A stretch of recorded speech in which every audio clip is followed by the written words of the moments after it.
Today on the Tom Kelly Show, we're talking with comedian Lenny Marcus about death. Let's start the show. The Tom Kelly Show. Everybody, I want you to go to the Tom Kelly Show. I want you all to know about the Tom Kelly Show. And here we go. Content warning, spoiler alert. We want you to die. You are experiencing the Tom Kelly Show. And I monologue for a second, if that's okay, Lenny. Please. The monologue for a second is Lenny Marcus. He is I guess comedian, which is such a friggin' awful and overused phrase, but I remember him distinctly. The first time I met him was at a Governor's Comedy Club that has long since closed down. He was the middle act. Joey Cola was headlining. Becky Donahue was the MC, and I got to do a guest spot. And anyway, it was like one of my first grown-up nights as a comedian, and he has been kind to me ever since. And when I proceed by talking about his kindness, his anger in his album Death just doesn't fit in. And you guys got to listen to his album. It's for free on Apple Music, I guess they call it now, not iTunes. You don't have to give the man a dime. I don't understand how he's even making money. You don't? On I thought you have to download it for Dude, money. I'm paying Apple Music for $9.99 a month. I listen to you twice for free. Yes. Okay. There you go. Yeah, and the funny one is, I listened to your album twice.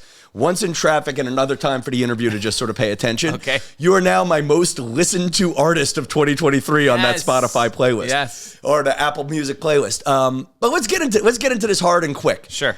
You're a nice guy. You got a kind smile. America can see you here. You're talking about death. I just didn't expect that to be the album. I mean, how did that happen? All right. So my last one was in 2019. Right. It's called Home and Away.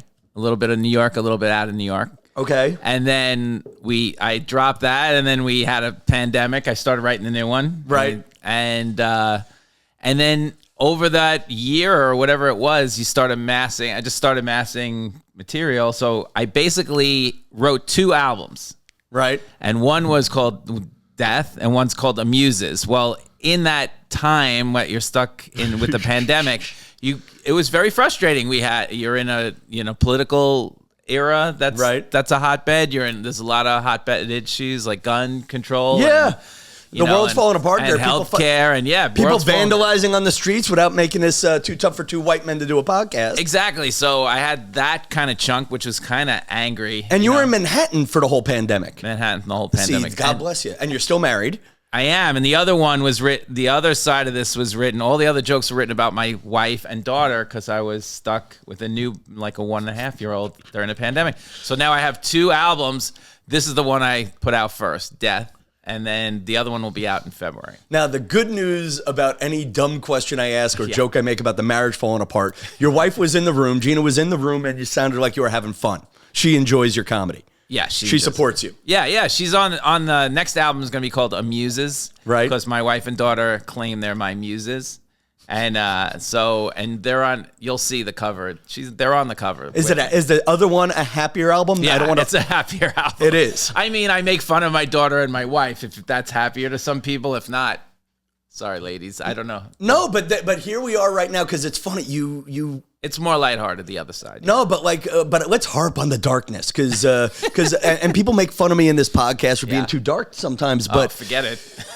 But I think you did it in a way that's funny and evil. And I mean, I have the list here. I mean, I pulled up the little the list of shit here. I mean, first of all, in the age of cancel culture. Yes. And I'm saying this as a man now who's I think what has killed a lot of my career has been I've worked and gotten good paychecks from politically correct people, which has kept me from taking leaps as a comedian, from saying certain words and whatnot. The good news is I don't do that. I love that about you.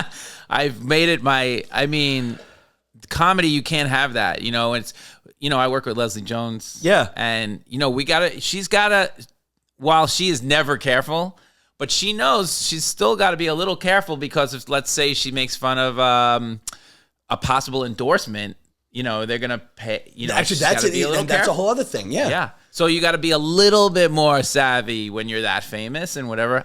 Nobody cares what I do. Listen, I mean, I'll tell you now. Even I did a gig last year for great money, working with the Prince and Princess of Wales. Oh wow! And at one point, it was a $50,000 for an hour job. Wow!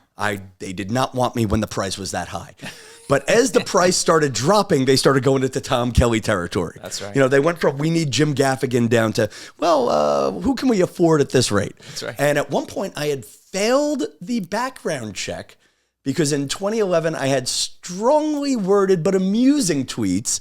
About the royal wedding. Yeah. I wasn't even talking about the craziness going on. You know, now even for you, you are so associated with Leslie Jones. The article she wrote about you in the Times was beautiful. Or not she wrote, but you got some great mentions in an article with her in the Times. Yep.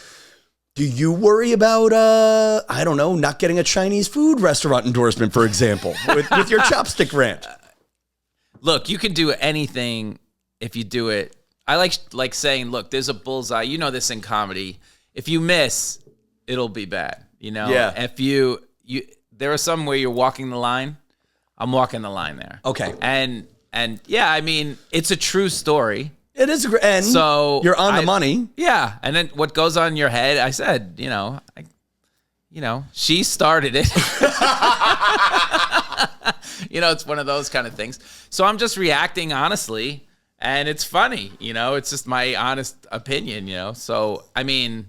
I'm not going to bite my tongue on something that's funny. Okay. And now, I don't think it's that mean. Now, and it's not that mean. It's not that bad. But it's walking the line. That's everything on that album, that might be the worst one. Well, and it's walking a stricter line than the Good Morning America line. That's a fair sentence. I would get in trouble if they background checked me on Good Morning America. At Good Morning America this summer, someone made a remark. I had pointed on show number 1, I had pointed at a section of chairs. Yeah. And I called it the rich section. On show number 2, somebody comes back and says, well, Tom, you should be a little cleaner than last time.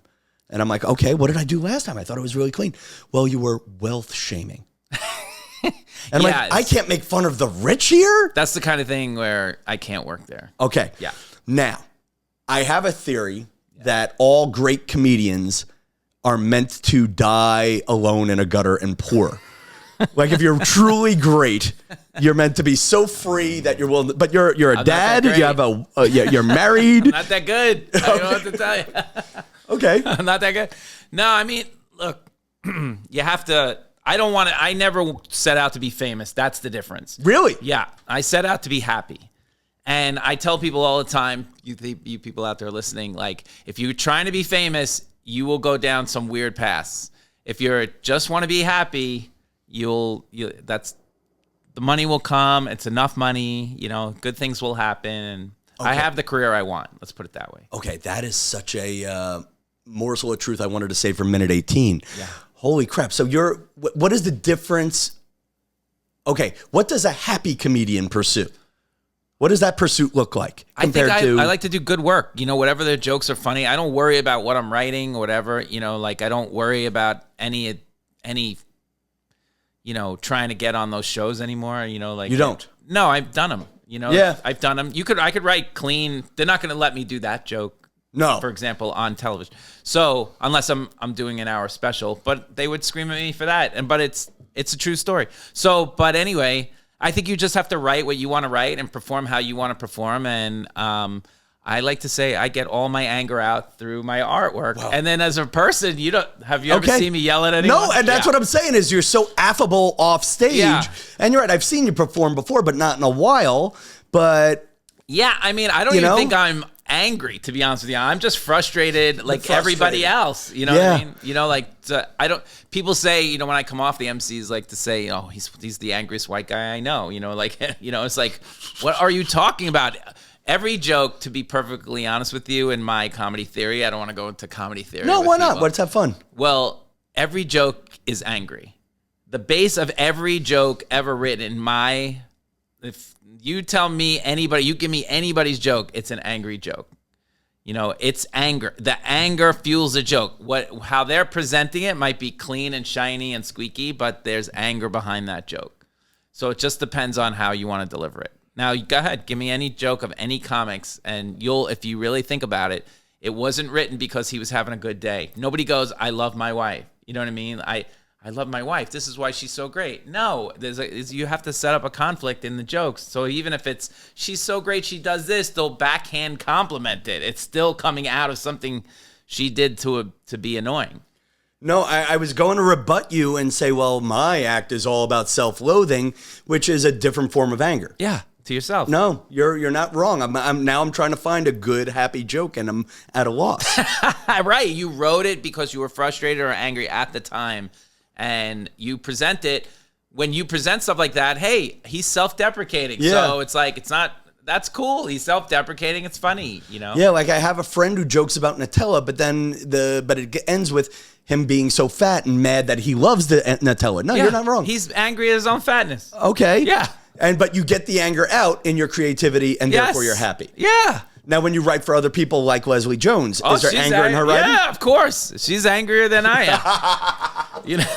No, that's why I love her. And people are like, how do you get together with Leslie Jones? Look at the two of you, you know? And I'm like, we're the same. It's actually, just presented differently. Actually, how did that happen? I mean, I remember meeting her for the first time at Dangerfields. I think she was there to see Mike Epps' Let's Make It. Probably.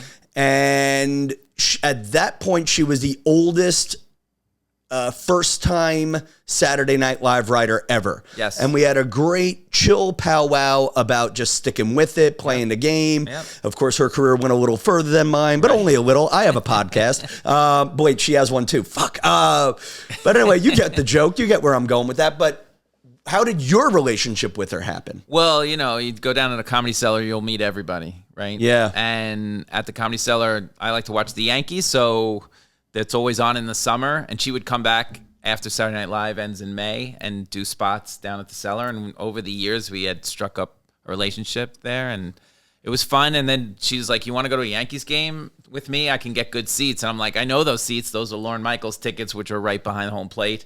And I'm like, yeah, that's like my dream. And she's like, all right, I'll give you a call. I'm like, great. She goes, put your number in my phone. You're Ryan Hamilton, right? Like, really? Like, yeah, no, Ryan's the guy on stage. And she goes, I'm Lenny. Oh, yeah, Lenny, right. So then she texted, and I took my friend Neil Potter to the game with me, and she took her assistant. We had the world's greatest time. So to pay her back, I watched a couple sets of her, because I don't really watch anybody. And I watched a couple sets, and I asked her if she wanted, there was a couple of things I think I could give her as notes. And she came off. I said, you want some notes? And I'm waiting for it. Never talk to me again. Yeah, because that's a bold leap. I never do that.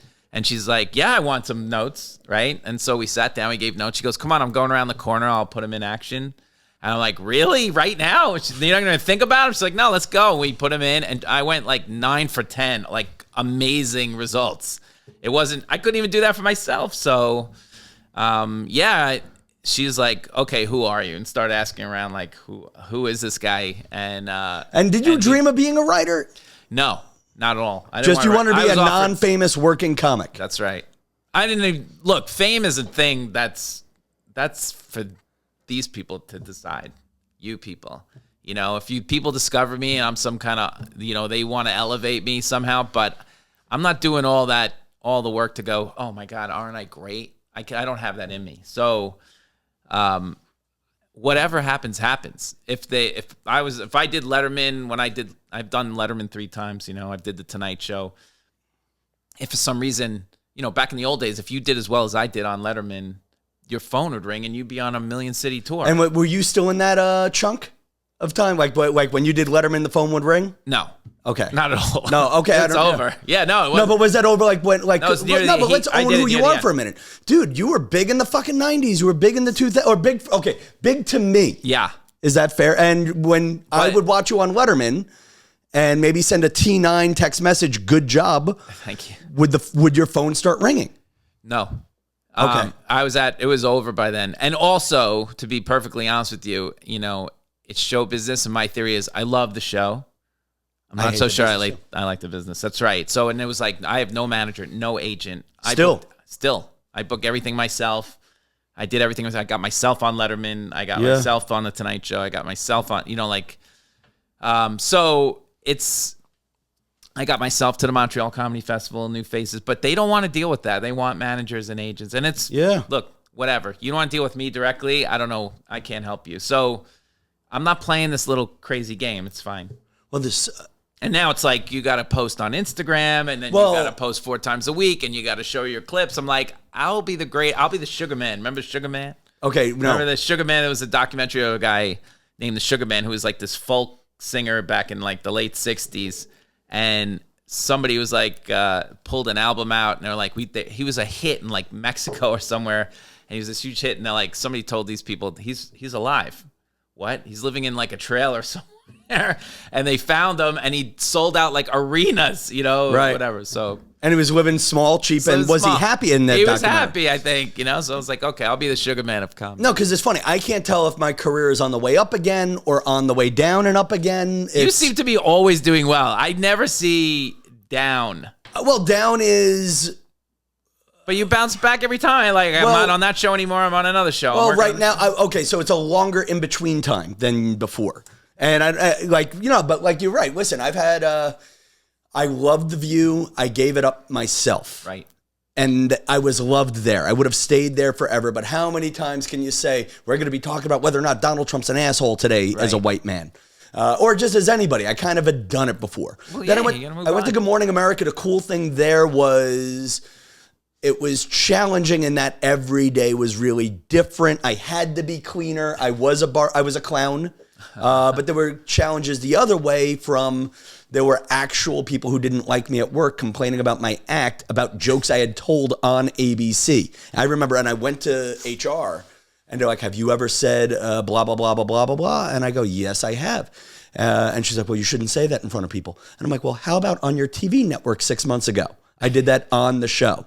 Right. And anyway, so there was a lot of, and then I did Rachel Ray, I did Tamara. Anyway, the long story short is, nobody called me for warm-up work this year, and I'm like, you know what? Maybe it's time to be the comedian I want to be, chase fame, but I've made my career pandering.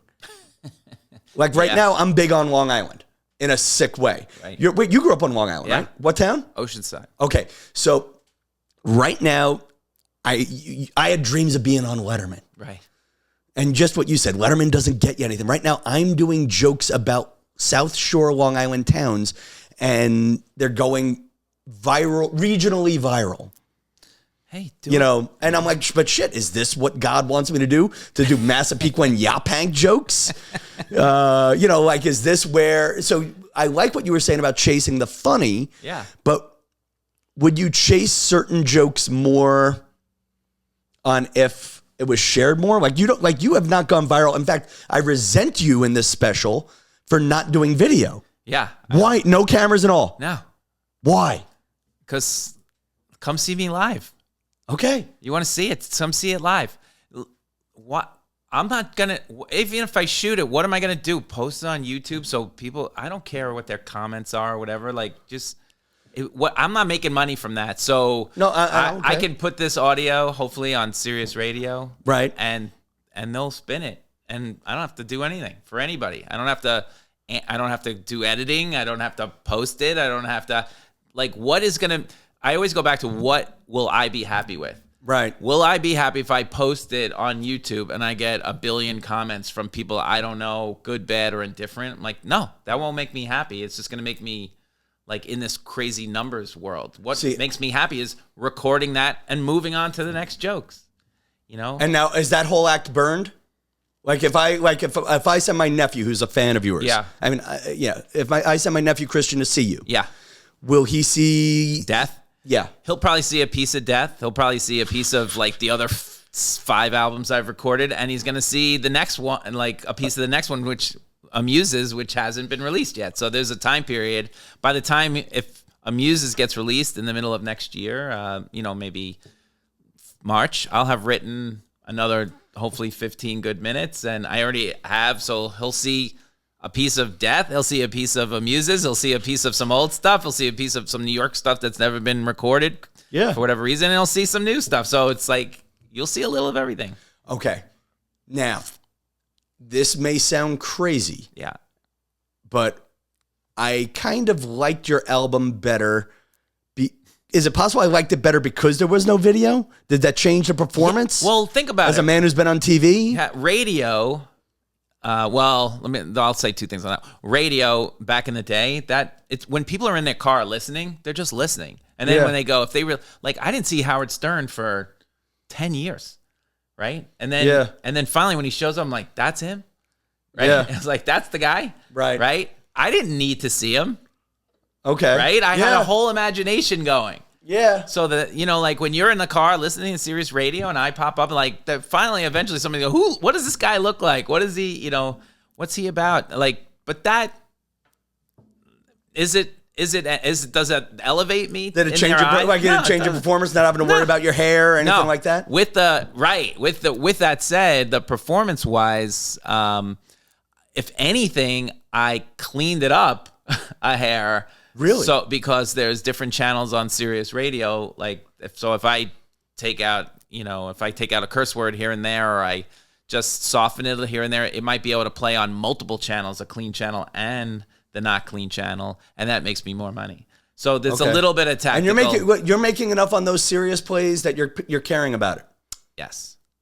Okay. Interesting. Okay, we don't have to get into the dollars and cents now. I've just had so many people be so casual about it. Did I tell you? Can I do a quick plug? Please. This is why you're here, dude. Okay, I started a record company for comedians.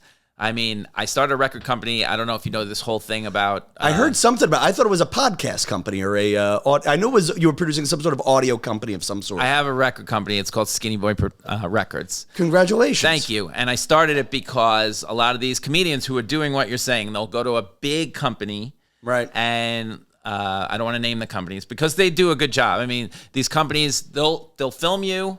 Yeah. They'll film you, they'll put it out, they'll distribute it, and you'll make a little money, but they take like ownership rights of that. You get a buyout material at the beginning from those other guys. Sometimes you get a buyout, like Leslie on Netflix, she got a buyout to give the special.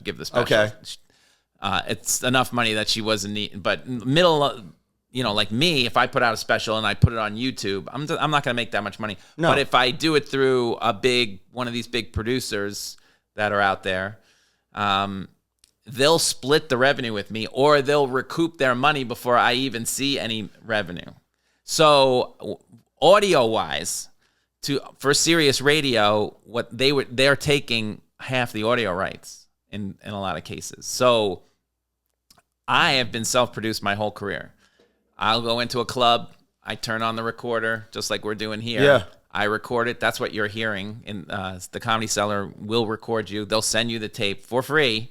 Right. And then I cut it up and I make my album myself in my editing studio. Okay, whatever. so you know these toys. And I know, and I give that audio over to Sirius Radio, and I get 100% of the audio rights.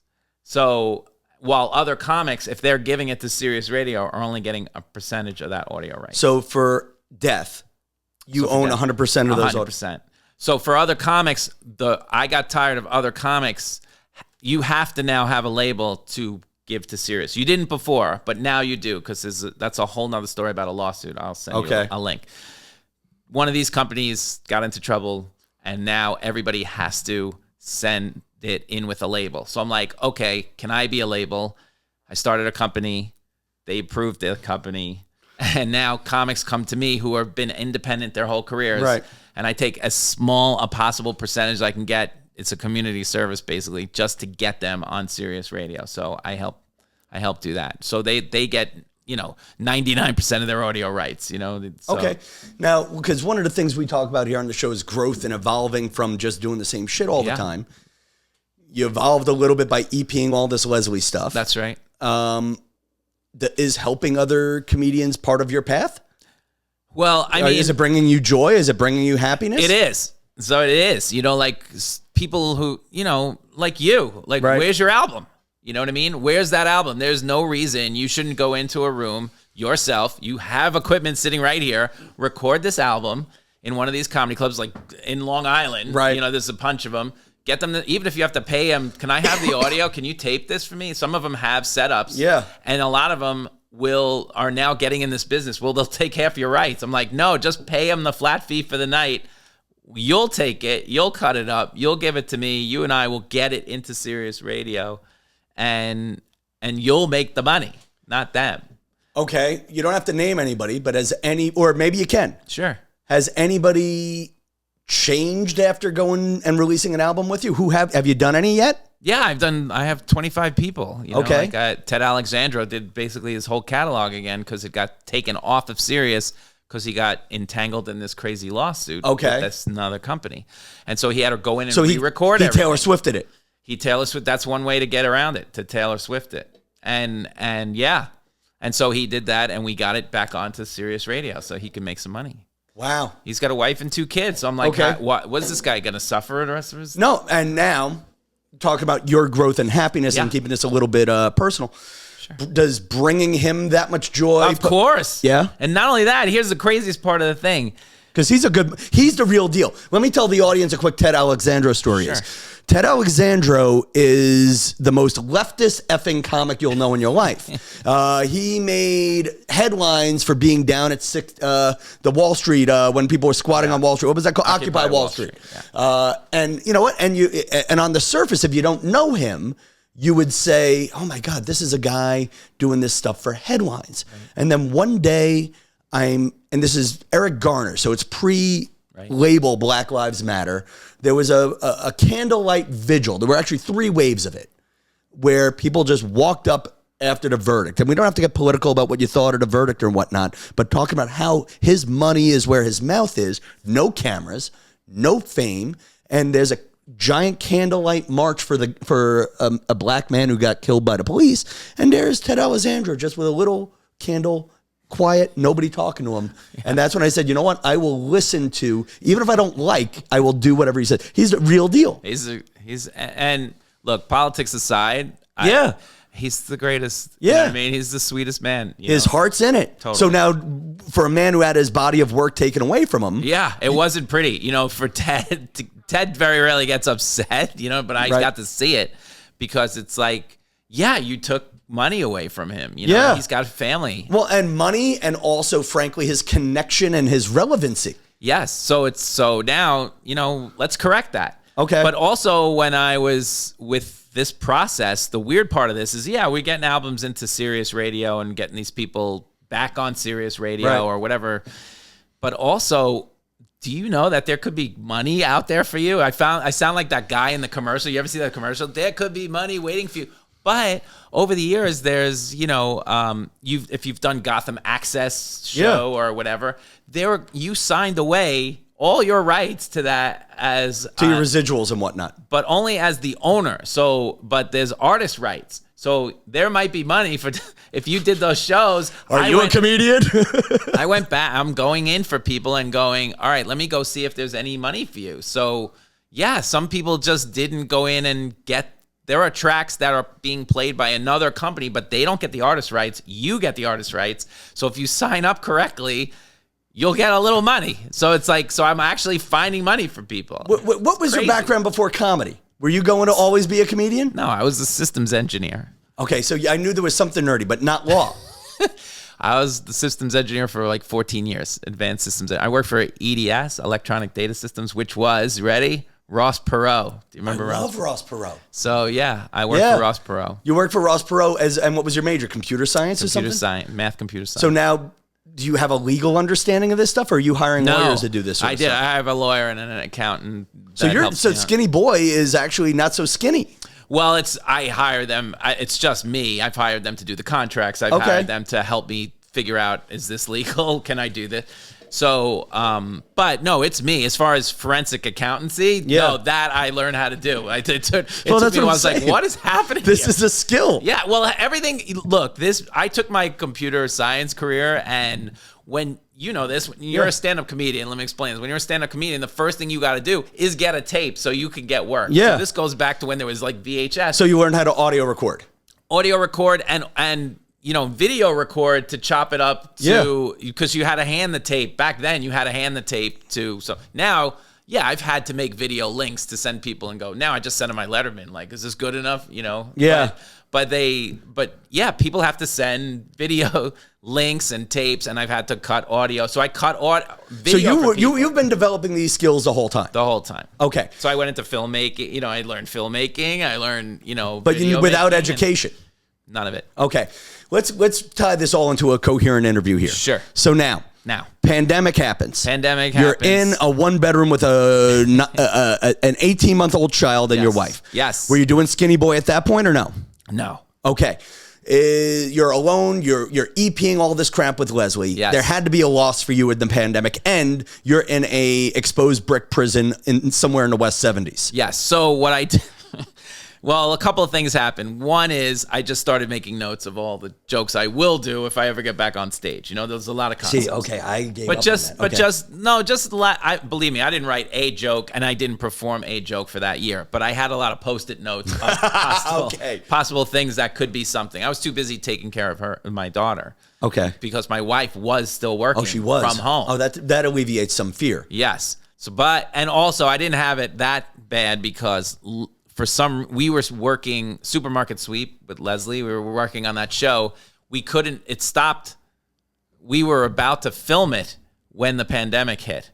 So in that time, Leslie, we would get online with the producers like once a week and teach Leslie how to be a game show host. So we ran a lot of games. Oh, so you were working? We were working. Okay. And so when finally the smoke lifted, we were the first show to film during the pandemic. Everybody had a swab and whatever. Yeah, and we did pyramids during that. That was a mess. Yeah, a mess. So they sent us to LA on a private jet and tested me and Leslie every day, and we went into this like bubble with a bunch of people to make Supermarket Sweep. And then I do miss the extra pay of when COVID tests were worth $250 a pop. Yeah. I felt like I was making more, even though it was an inconvenience. Yeah, it was. So it was a. So so you weren't that depressed and angry during the pandemic? No, I wasn't angry and depressed. But I was angry and depressed that we had to be in a pandemic. Okay. There's nothing. I would be walking my daughter in the stroller, and every day you'd see ambulances just flying by. Yeah. And that's how I wrote kind of the hospital bit. I had just started when I was right before, because, my joke is like in New York City, an ambulance never moves, But during the pandemic, there was only ambulances moving like crazy. And you knew what the story of that was. Yeah. Right? So it was really sad. But when there's traffic, nobody gets out of the way of an ambulance. But you think about death through that pandemic. Well, in the realm of dark things that you talked about, and I'm asking you this question, especially for one listener. Sure. My friend Paul is obsessed with the Citizen app. Citizen to app, the point where I think he has an endorsement deal with My it. wife was obsessed with this Citizen app. I'm like, what is that? I'm like, why would you want death to be coming at you at all times? And now setting up the Citizen app is a crime. It basically tells you when there's a crime happening around you. You are against it. Totally. I don't want to know that. I mean, you'll never go outside. Yeah. Right? You'll never go outside. This is New York City. My joke is it goes off every 22 seconds. It does. She would say it went off again. And I told stories like this. It's a true story. You know this. Yeah. There's a Citizen app of a guy walking down the street with a machete. Yeah. I'm like, I don't want to know. Do I want to know that? My wife's like, be careful. There's a guy walking down the street with a machete. And I'm like, you know what? Get my coat. I want to see a guy with a machete. Now, did you go towards it or no? No. Because a couple of times I have gone towards it, and I've gotten out of it. Oh, that's not as bad as they were saying. That's right. This was not as bad as they were saying. There were a couple of jokes I left out, but there's a true story. My wife I'm on the train coming home. The Citizen app had gone off. She sent me, there's something going on right around the train station at 72nd Street. So I get off the train, and there it is. Like all the cop cars are there, and it was like man with a hammer or something hitting somebody with the hammer. And I'm like, so, you take a quick look, and then you get the hell out of there. I mean, yeah. I'm assuming that's the cops being there are taking care of the hammer guy, Yeah. Now, let's get to, so I want to close on the album because I know you've worked hard on this. Yeah. The album is, I'll scan it. I know who I'm gifting this to. It's Lenny Marcus, Death. Yeah. So I have joked, I have joked that I would love to be the arbiter of stupidity in the world. Yes. And I would be a great Thanos. Okay. Do you remember, you watch the Avengers movies? I've seen Thanos. Okay. Yeah, I'm not a big fan of the premise of Thanos is he's an evil villain who gets a glove full of stones, and he could snap and get rid of half of the population. Okay. Okay. Jesus. Oh, grab that. Or is that bad? Or Nope. Oh, good. So anyway, Thanos, with one snap, could get rid of half of the population. He does that in one Avengers movie. And then 5 years later, they bring the other half of the population back. And I always thought I'd be pissed if I was one of those people who got eliminated and then brought back. But I would love to be Thanos one by one. So I'm going to just do a speed round with you. Sure. Of people that have annoyed me. Yep. And then you could either it's death or not death. You got it. And you could elaborate or not elaborate. If it goes well, we chunk it. And if it doesn't, we let it go into space. I'm going to tell you right now, most of it's going to be death. I can feel it. Okay. This is good. This is coming from you. And it's coming from me. It's coming from the place we spoke about. It's anger. It is anger. Here we go. Okay, like people whose cell phones ring during podcasts. That's right. Death. I really should be shot for that. I'm What so sorry. what is, by the way, what is that? An Android phone, and you have like every sound effect coming out of that damn thing. Well, my thing is Mission Impossible. My ring is Mission Impossible, but the text is a rim shot. Okay. And, It drives my wife nuts. It drives, and that so doesn't make sorry you I set insecure? No. So I don't care what she can. Okay, so the rim shot, I always get annoyed by the rim shot sound effect because I feel like that's someone making fun of me for a corny joke because I am the king, the king of, but I enjoy. But the only one worse is at one point my friend set my text message noise up for crickets. Funny. Actually, the other funny one, Vince Colura and his now ex-wife Gina Colura. Yeah. I'm actually glad they got divorced because of this. I actually Who's darker? Yeah, I'm getting darker now. Yeah. You know what? Actually, fuck you and your marriage as I look into the camera. I'm glad it failed after 20 years because of this prank. You see that gray bag there? Death. But just in the realm of me hating cricket noise, I've never told this story out loud. I go visit them at the home they once shared but don't own anymore now because they're divorced in Queens. Yeah. And I had a beautiful day. I actually had him on my podcast. I brought all these little microphones and whatnot. We had this beautiful time. We talked about, God, friendship, dead relatives and whatnot. Right. And then I get home and I'm asleep on the sofa and I hear a cricket. Yeah. I'm like, where's there a fucking cricket? And then it stops. Yeah. Then I go back to bed. And then I hear a cricket again. I'm like, how could there be a cricket in my goddamn apartment? And I go back to bed. And again, I hate crickets because it makes the sound guy at The View used to play crickets sometimes on the really bad jokes. Right. And I just hate it. Anyway, I start doing this like chase around looking for the cricket. And then I see the gray bag. And I listen, the cricket's coming from there. I reach in, I'm trying to find I'm like now afraid of the cricket getting out of the bag. So I now run into the bathroom, close the door, and just start beating the bag against the bathtub. And the cricket noise stops. I get out and I sleep, and then about the next morning, I look in the bag, and there's a little thing the size of one of those like patches the medical patches that people, and turns out it was a cricket sound effect device. Oh, wow! And it was also programmed to go for 20 seconds and then stop for like an hour. And that's my experience with cricket noises. Well, you're telling me that couple pulled a prank on you? That couple pulled it off. And then I didn't say anything to them for a month. And then because I didn't. It's a funny prank. It is. And I just kind of didn't want to give them the satisfaction. So now you want them divorced. You're happy about their divorce? To be honest with you, it's coming back now. I was actually very sad about their divorce until this moment right here. So Gina, Vince, if you're listening, you know what? That probably is what made it end. Now. So here we go. Who's darker, me or him? There you go. So here we go. Ready? Yeah. Lenny Marcus, speed round. Do it. Death. Do it. Okay, people who play practical jokes on other people. I wouldn't go quite death, but you know what? If he did it again, death. Gotcha. Okay. Yeah. People. Wait, good thing it wasn't a snake. Dude, I'd be freaking out. Okay, here we go. Speed round. People who double and triple park. Oh, yeah. Death. Okay. Uber drivers. Uber drivers in general? No, Yeah, in general. Just on that word. You know what? No. Uber drivers pricing on surge pricing. Okay. Death. Okay. Now, New York City yellow cab drivers. Or the yellow cab system. I'll make it the system so you're not attacking immigrants. I don't mind. I love the cab system. It's the prices of a cab. If I got to go cross town, $20. Okay, system fine, pricing bad. Gotcha. Yeah. Okay, here we go. Men and women who have OnlyFans accounts.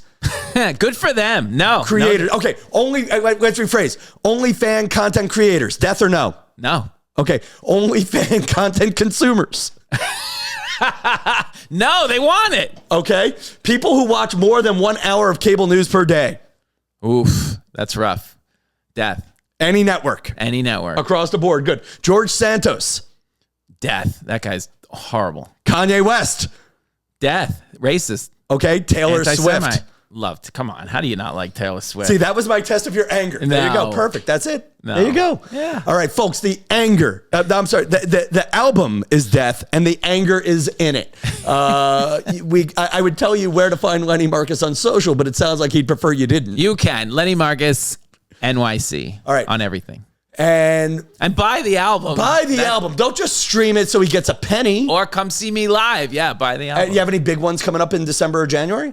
I will be at the Comedy Cellar most of this month. I just got back from LA. Leslie and I have been on the road. You can catch us. You can catch me opening for Leslie Jones on the road if we're there. We'll be in Hawaii in February. I think, doing that. We'll pick up this tour picks up probably March, unless she gets the Daily Show. Like she's okay. I'm glad you brought it up. Okay. My nephew Christian wants to know this one. Is she up for the Daily Show? She's up for the Daily Show.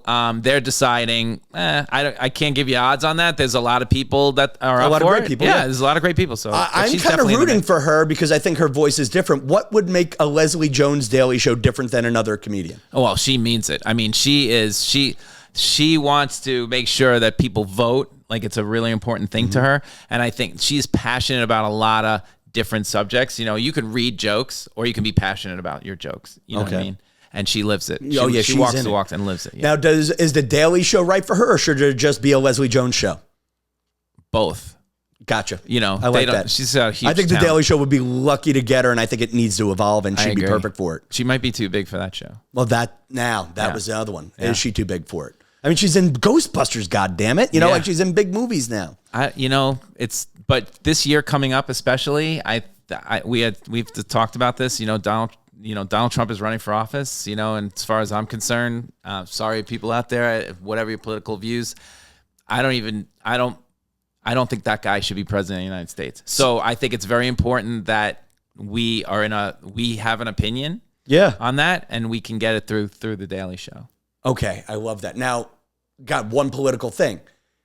Could you vote Republican if it weren't Donald Trump? Tell me. Yeah, because that's my sense of you from the album. Well, like I say on the album, like there's one of the. It's called the liberal meter. You know, so like if you put a meter over everybody's head and this is super liberal and this is super conservative, I think I'm in the middle on a lot of stuff. You know, so I think I can. I can deal with that. But are they anti-Semites? Are they racists?